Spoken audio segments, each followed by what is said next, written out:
quest for power is the driving force of history. Always has been, always will be. Those who fail to recognize this principle are not spared in the grand chess game, but rather are moved and manipulated by forces they do not understand.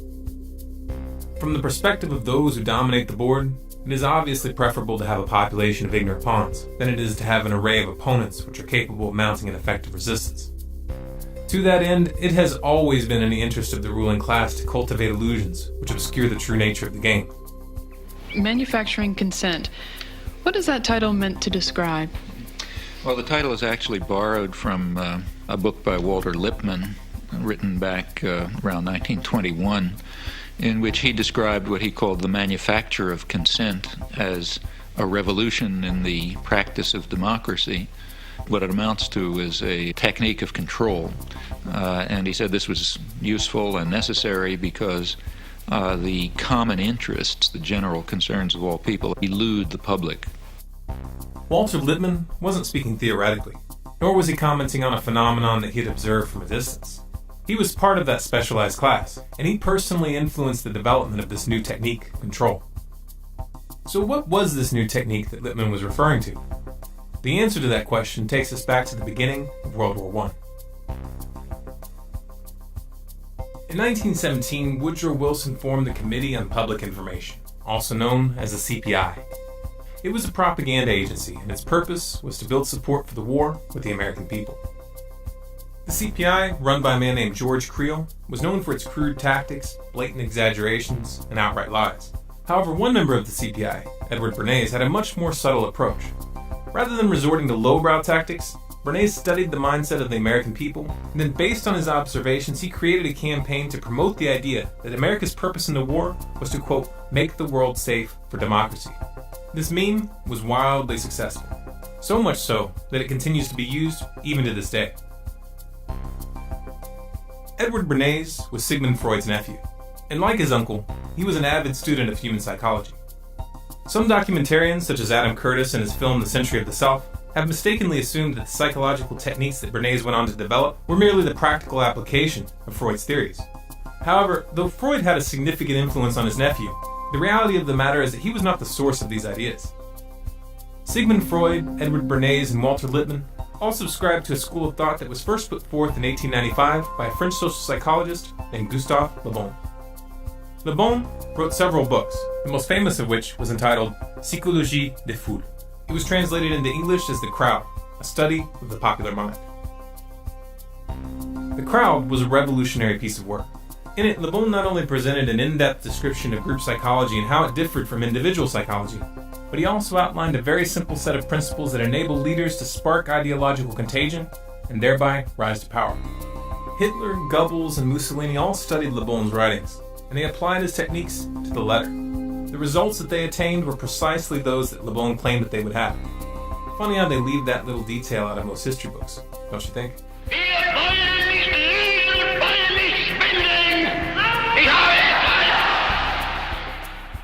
Sigmund Freud's book, Group Psychology and the Analysis of the Ego, was in fact a direct critique of the writings of Gustave Le Bon and William McDougall, which focused on the relationship between individual psychology and group psychology, and explained how human groups can be controlled for long periods of time through the manipulation of group identity, belief systems, and social structures. Edward Bernays studied the writings of Freud, Le Bon, Wilfred Trutter, Walter Lippmann, and many others. He then combined their perspectives and synthesized them into an applied science. The success of his Make the World Safe for Democracy meme during the war, both at home and abroad, planted the seed of an idea in Bernays' mind. Could group psychology tactics be applied during peacetime? When I came back to the United States, I decided that if you could use propaganda for war, you could certainly use it for peace. And propaganda got to be a bad word because of the Germans using it. So what I did was to try to find some other words. So we found the word Council on Public Relations. In 1919, Bernays opened the world's first public relations office. He named his agency the Council on Public Relations. It occurred to me that any young debutante who was aware of the times and of herself as a woman being discriminated against, would be delighted to walk in the Easter parade with her bow to dramatize the idea that cigarettes were indeed torches of freedom, to validate and to invalidate the taboo against women smoking. So I called up a debutante friend of mine, asked her to get another friend and two young men whom they liked, and I also instructed them on how to give information about what they did to the newsreels, weekly newsreels, to the newspapers, to the three important press associations, the AP, the United Press, and International News Service, and to walk from 34th Street to 57th and back and forth, lighting torches of freedom to protest man's inhumanity to women by a taboo against smoking. Next morning, there wasn't a newspaper in the United States, even the New York Times had a front page story, "Debutantes light torches of freedom to protest man's inhumanity to women by a taboo against smoking, lighting cigarettes in their walk."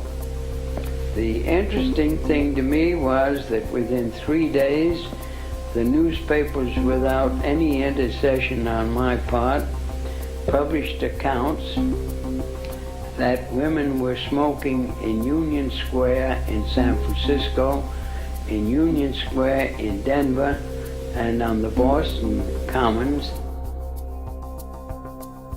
This was Bernays' specialty, engineering social trends for clients, and he was very, very good at it. Perception was now a commodity, for sale to the highest bidder. Bernays aided the CIA and United Fruit Company, known today as Chiquita Brands International, in a successful campaign to topple the democratically elected Guatemalan government in 1954. He headed up the public relations campaign to garner support for the fluoridation of municipal water supplies on behalf of the aluminum mining company, Alcoa Incorporated, who was looking for a cheap way to dispose of their industrial waste. And he even helped the company convince the American public to eat heavier breakfast so that they would buy more bacon. What made Bernays so successful was his skill in applying 3 psychological tactics. 1. Creating carefully calculated associations with the subconscious fears and desires of individuals. 2. Influencing opinion leaders and perceived authority figures in order to reach those who follow them. 3. Initiating the contagion of behaviors and ideas through social conformity. Bernays wrote several books promoting these psychological tactics, including Propaganda and Crystallizing Public Opinion. In these books, he specifically encouraged governments and corporations to use his methodology to manipulate public perception. This suggestion did not fall on deaf ears. His techniques worked so well that they were adopted by virtually every sector that sought to influence the public. Media, politics, advertising, even the military. As Walter Lippmann had indicated, it was a revolution. Joseph Goebbels, Hitler's propaganda minister, found Bernays' approach very useful.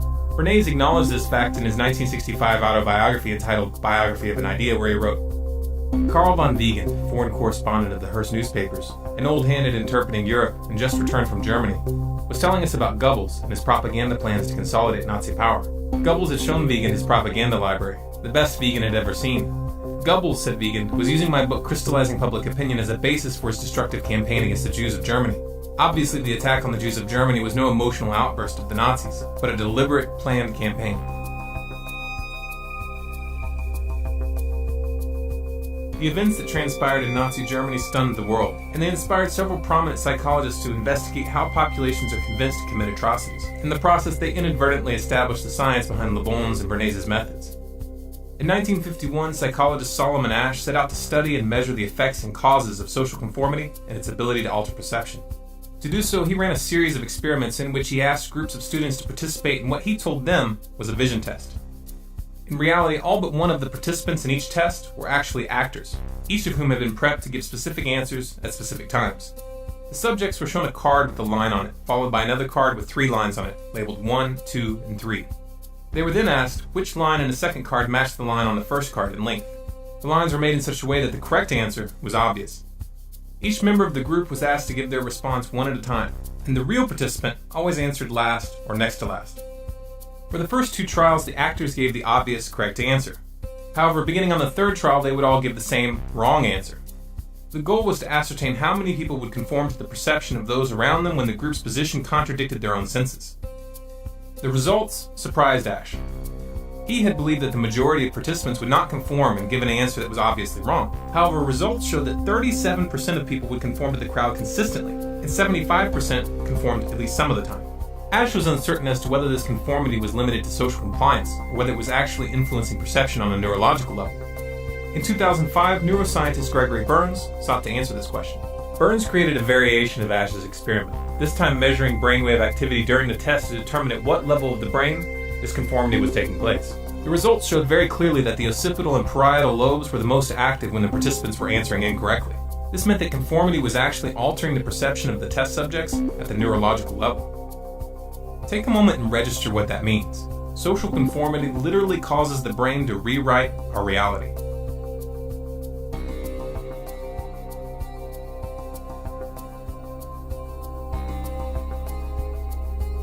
In 1961, Yale University psychologist Stanley Milgram conducted a series of experiments which measured the willingness of individuals to obey authority figures. In the experiment, test subjects were placed in a scenario where they were led to believe that when they flipped a switch, an electrical shock was being delivered to a person in the adjacent room. They were then ordered by a man in a white jacket claiming to be the official scientist in charge to ask the person in the next room a series of questions. If they received an incorrect response, they were to punish them by flipping the switch, thereby administering a shock. For example, in the first line it reads, blue, boy, girl, grass, hat. Now after you've read the 4 choices, the learner pushes one of the switches on the board in front of him, and the number he has selected will light up in this box, 1, 2, 3, or 4. Now if he gives the correct answer, you say correct and go on to the next line. The correct answer is underlined and is also indicated in the right margin. Yeah. If he were to indicate the wrong answer, you would say wrong. Then tell him the number of volts you're going to give him. Then give him the punishment. Then read the correct word pair once, and then go on to the next line. As the test progressed, the voltage level was steadily increased, and the screams from the next room became more and more desperate, begging to stop the test and stating multiple times that they had a heart condition. 330 volts. Let me out of here. Let me out of here. My heart's bothering me.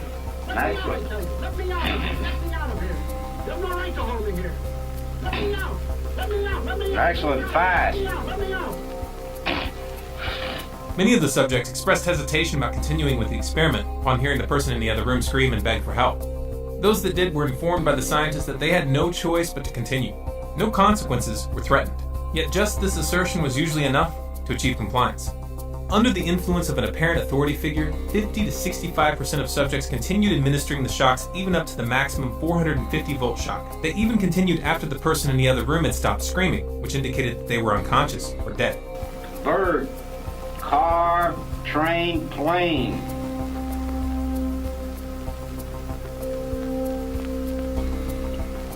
Go on, please, with the procedure. Please answer.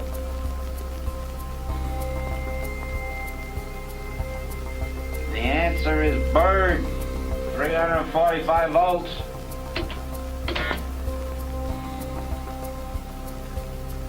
Blunt, knife, stick, word, arrow. Answer, please. Continue, please. The answer is arrow, 360 volts.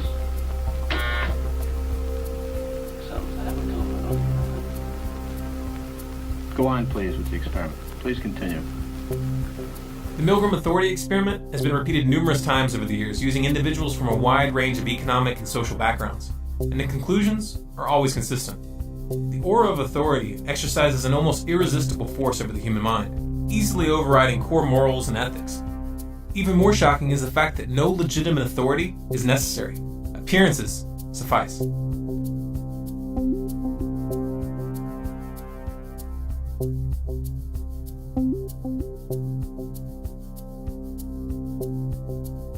The invisible government that Walter Lippmann, Edward Bernays, and Woodrow Wilson had referred to was not just an abstract concept. It was a very real and concrete reality, and they were well positioned to comment on it because they directly participated in its creation. It all started as an inquiry.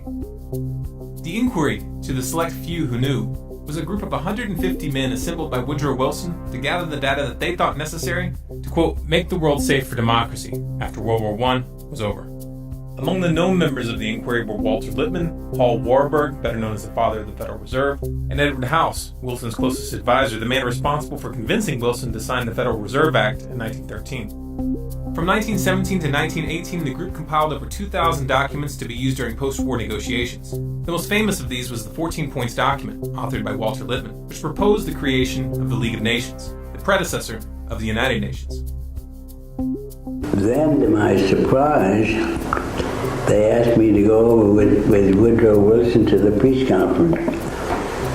And at the age of 26, I was in Paris for the entire time of the peace conference that was held in the suburb of Paris, and we worked to make the world safe for democracy. That was a big slogan. After the Paris Peace Conference in 1919, a portion of the inquiry met at the Hotel Majestic with a number of British diplomats to discuss the forming of a permanent institution. This meeting eventually led to the decision to join forces with a group of high-ranking officers of banking, manufacturing, trading, and finance companies led by Elihu Root, a powerful corporate lawyer who was also a former United States Secretary of War and leading advocate of America's entry into World War I.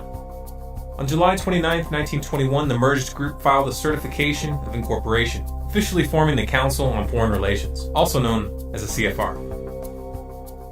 The CFR went on to build a membership comprised of the world's most powerful business leaders, politicians, and corporations. Among the corporate members are Goldman Sachs, J.P. Morgan, Chevron, Exxon, Shell, BP Oil, General Electric, Raytheon, Lockheed Martin, Northrop Grumman, Boeing, Bloomberg, Rothschilds North America, and DynCorp International. You can find a complete list on the CFR website. It's good to be back at the Council on Foreign Relations. As Pete mentioned, I've been a member for a long time and was actually a director for some period of time. I never mentioned that when I was campaigning for re-election back home in Wyoming. Thank you very much, Richard, and I am delighted to be here in these new headquarters. I have been often to, the mothership in New York City. But it's good to have an outpost of the council right here down the street from the State Department. We get a lot of advice from the council, so this will mean I won't have as far to go to be told what we should be doing and how we should think about the future. John Foster Dulles, Secretary of State under President Eisenhower, is listed as one of the founding members of the CFR on their own website. It was Dulles that convinced Eisenhower to use the CIA to topple the democratically elected Prime Minister of Iran, Mohammad Mossadegh, in 1953. The Shah, the puppet who was installed in his place, was a brutal dictator. He enjoyed full support from the U.S. government until he was overthrown in the Islamic Revolution of 1979. Dulles was also the man behind the 1954 CIA coup in Guatemala, and remember, Bernays ran the propaganda for that operation. The tactic that Bernays chose was to convince the public that the Guatemalan government was backed by the Soviets. Nada menos que John Foster Dulles, que era el secretario. No less a figure than John Foster Dulles, head of the State Department, was part of the firm of lawyers acting for the United Fruit Company. His brother Alan was the head of the CIA. So it didn't take much of an effort on their part to persuade their president, a military man, Mr. Eisenhower, to give them the green light to overthrow Arbenzi's government. Para derrocar al gobierno de Arbenz. U.S. Secretary of State Dulles takes the rostrum to urge united action by the Americas to outlaw international communist intervention in the Western Hemisphere. Bernays' tactic worked, even though the Soviet Union didn't even have diplomatic relations with Guatemala at the time. Я абсолютно убежден в том, что правительство Арбенца The Arbenz government, which had been in power from 1950, didn't enjoy any logistical support from the Soviet Union. We didn't even have diplomatic relations. There was no Soviet mission in Guatemala. Once again, Bernays set a trend, and for the next 40 years, the U.S. government would use the specter of communism to justify invasions and covert operations around the globe. Another member of the CFR, George Bundy, was National Security Advisor under Kennedy and Lyndon B. Johnson. He was also the man responsible for encouraging the escalation of the Vietnam War, a prospect that Kennedy opposed and would not have allowed had he lived. This according to documents written by Bundy himself. President Nixon's National Security Advisor, Henry Kissinger, is also a member of the council. Kissinger was the man behind the CIA coup which overthrew the democratically elected president of Chile, Salvador Allende.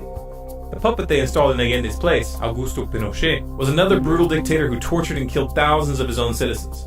The U.S. government politely looked the other way. Carter's National Security Advisor, Zbigniew Brzezinski, is also a member of the council. In 1972, I became director of the Trilateral Commission, an American, Japanese, West European public organization.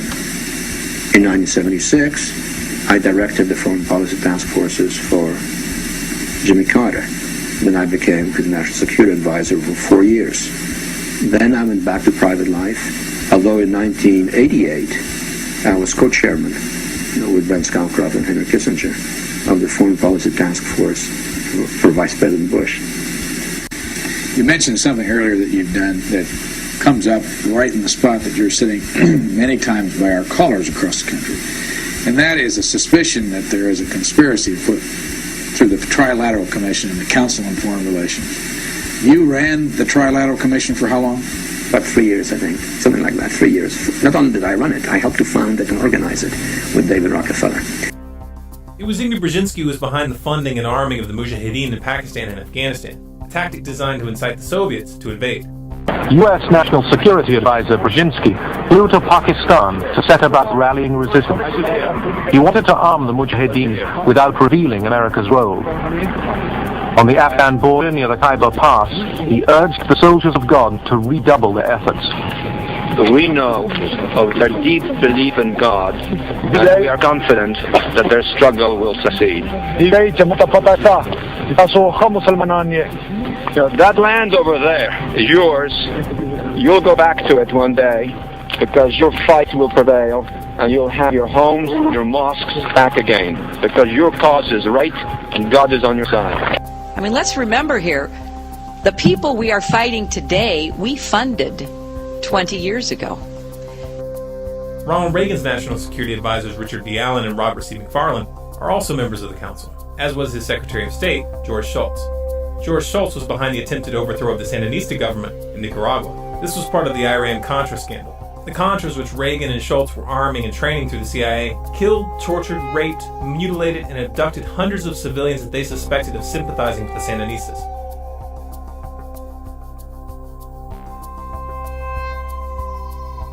George H.W. Bush was a director of the CFR from 1977 to 1979, and his Secretary of State, James Baker, is a current member.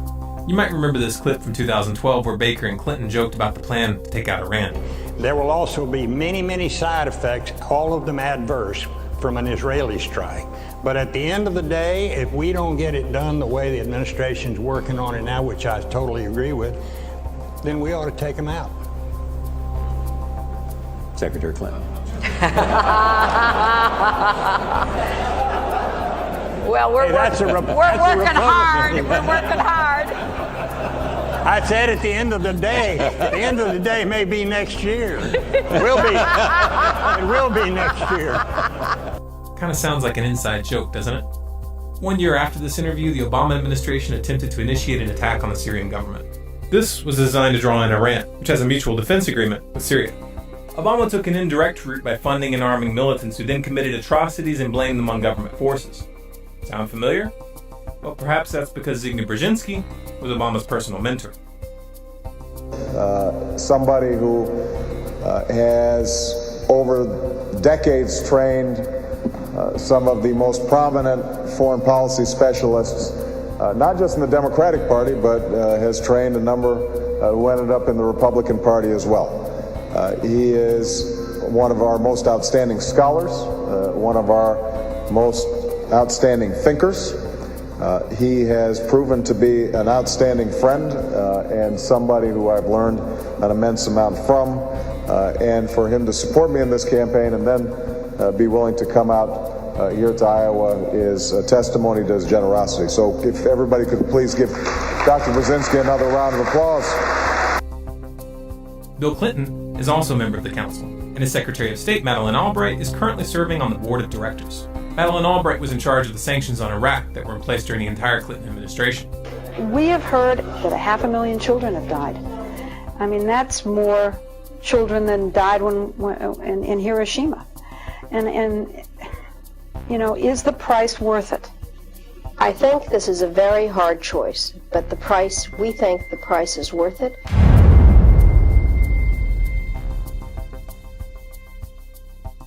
Colin Powell, who led the charge to war with Iraq by presenting false evidence to the UN in 2003, is also currently on the CFR board of directors.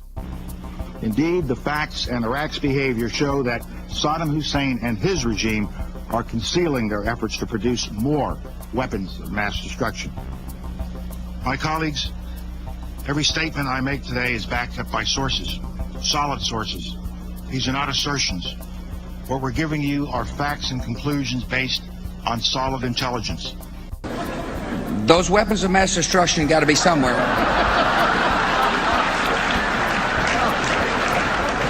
Nope, no weapons over there.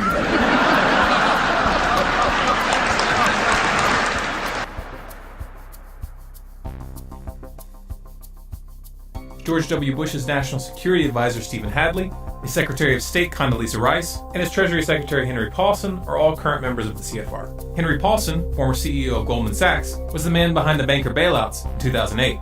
Goldman Sachs, which just happens to be a corporate member of the CFR, was one of the primary beneficiaries of that bailout. Another CFR member, Robert Gates, was Secretary of Defense under both Bush and Obama. Obama's first National Security Advisor, James L. Jones, is a CFR member, as is Obama's second National Security Advisor, Tom Panillan, his third National Security Advisor, Susan Rice, his second Secretary of Defense, Chuck Hagel, his first Secretary of State, Hillary Clinton, as was his first Secretary of Homeland Security, Janet Napolitano. John Kerry, Obama's second Secretary of State, acknowledged that he was a member of the CFR in a speech given at the Council in 2003, but he's no longer listed on the official roster. In the Senate, Dianne Feinstein is listed as a member, as is John McCain, Joe Lieberman, and former Senator Christopher Dodd. Christopher Dodd is currently the president of the Motion Picture Association of America. In that role, he was the driving force behind the SOPA and PIPA internet bills. 3 out of 6 of the current board members of the Federal Reserve, Daniel Tarullo, Jerome Powell, and Janet Yellen, are all publicly listed as members of the Council. This cozy relationship between the Federal Reserve and the CFR goes back to the very beginning. Paul Warburg was a founder of both organizations, and he held positions in both of them concurrently. He was a director of the Council from its creation in 1921 until his death in 1932, and he served on the Federal Reserve Board from 1921 to 1926. His son, James Warburg, who is also a CFR member, is most famous for the statement he made before the U.S. Senate Committee on Foreign Relations on February 17, 1950, in which he said, "We shall have world government whether we like it or not. The only question is whether world government will be achieved by consent or by conquest." Carroll Quigley was an author and professor of history at Georgetown University. He was also a personal mentor to President Bill Clinton. And then, as a student at Georgetown, I heard that call clarified by a professor named Carroll Quigley. Quigley served as a consultant to the U.S. Department of Defense, the U.S. Navy, and the House Select Committee on Astronomics and Space Exploration. He was not a fringe lunatic by any stretch of the imagination, but was in fact a respected member of the establishment. That's what makes the statements he made in his book Tragedy and Hope so significant. Tragedy and Hope was a dense and highly detailed historical volume which covered world history from 1914, with an emphasis on analyzing the driving forces of civilization. The book was completely uncontroversial, that is until you get to the middle, where he makes the following statement. There does exist and has existed for a generation an international Anglophile network which operates to some extent in the way that the radical right believes with the Communist Act. In fact, this network, which we may identify as the Roundtable groups, has no aversion to cooperating with the communists or any other groups, and frequently does so. I know of the operations of this network because I have studied it for 20 years, and I was permitted for 2 years in the early 1960s to examine its papers and secret records. I have no aversion to it or to most of its aims, and have for much of my life been close to it and to many of its instruments. I have objected both in the past and recently to a few of its policies, but in general my chief difference of opinion is that it wishes to remain unknown, and I believe its role in history is significant enough to be known. Quigley specifically identified the CFR and the Institute of International Affairs as key hubs in this roundtable network, and he confirmed its close relationship to banking and finance. The Institute of International Affairs, also known as the Chatham House, is a sister organization of the CFR. It was created in 1920 by the British diplomats who attended the meeting at the Hotel Majestic in Paris in 1919. There are chapters of the Institute of International Affairs in Australia, Belgium, France, Italy, Portugal, Norway, Poland, Finland, Hungary, Sweden, New Zealand, South Africa, Nigeria, Pakistan, Singapore, Japan, and in other countries as well. For we are opposed around the world by a monolithic and ruthless conspiracy that relies primarily on covert means for expanding its sphere of influence, on infiltration instead of invasion, on subversion instead of elections, on intimidation instead of free choice, on guerrillas by night instead of armies by day. It is a system which has conscripted vast human and material resources into the building of a tightly knit, highly efficient machine that combines military, diplomatic, intelligence, economic, scientific, and political operations. Its preparations are concealed, not published. Its mistakes are buried, not headlined. Its dissenters are silenced, not praised. No expenditure is questioned, no rumor is printed, no secret is revealed.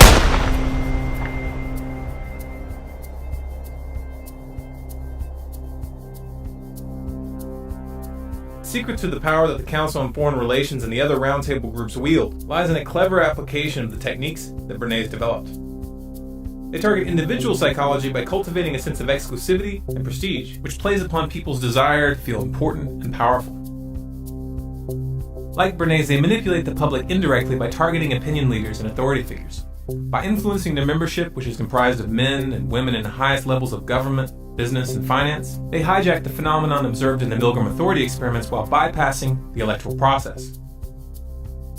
Most of the meetings held at the CFR are run under Chatham House rules, meaning that the ideas discussed there may be used and spread by those present, but no one is allowed to mention where those ideas came from. I would like to remind the audience, it says here, that this meeting is not for attribution. This means that participants are welcome to make use of the information received at the meeting, but neither the identity of the speakers nor that of any other participant may be revealed, nor may one cite a council meeting as the source of the information. These closed-door discussions and their exclusive membership process work together to engineer the phenomenon demonstrated in the Ash conformity experiments. New members must be nominated by an existing member, seconded by 3 members, and approved by the board of directors. This process ensures that ideological continuity is maintained as social conformity brings new members into line with the group. It's important to remember that wealth, social status, and official positions of power do not reduce the effects of group psychology. We get a lot of advice from the council, so this will mean I won't have as far to go to be told what we should be doing and how we should think about the future. To put it in simple terms, the politicians aren't the ones calling the shots. They're just puppets. Voting the bums out doesn't work, and it hasn't for a long, long time. Now you know why. Even if we remove every single corrupt oligarch from the councils of government, we will end up right back in the same situation unless we deal with the psychological underpinnings of our enslavement. But how do we do that? How do we reach the group mind and shake the crowd from its slumber? Group psychology is a weapon, and like all weapons, it is capable of being used for good or for evil. For many years, it has been in the wrong hands. It has been hidden from the public and used against them. It's time for the people to pick up that weapon and use it to free themselves. It's time to start studying. Read Gustave Le Bon's books, The Crowd and Psychology of Revolution. Read Edward Bernays' books, Propaganda and Crystallizing Public Opinion. And read Gene Sharp's books, From Dictatorship to Democracy and National Security Through Civilian-Based Defense. Learn the theory, learn the techniques, and start using them to spread the truth rather than hiding it. Start using them to prevent wars rather than start them. Start using them to stop the militarization of the police and to end the surveillance state. Use them to bring this corporate mafia to its knees. Some of you may find this proposition frightening. This is dangerous stuff. These are ideological M16s with boxes of ammunition. If even a few motivated individuals started using these techniques effectively, it could seriously disrupt the balance of power. But that is exactly what's needed. I challenge you to look around. Look at the state of the world. Look at where these psychopaths are taking us. If you do not feel the imperative to change the course that we are on, then you're not paying attention. So just as I say, we aren't going to let any dogs or water hoses turn us around. We aren't going to let any injunction turn us around.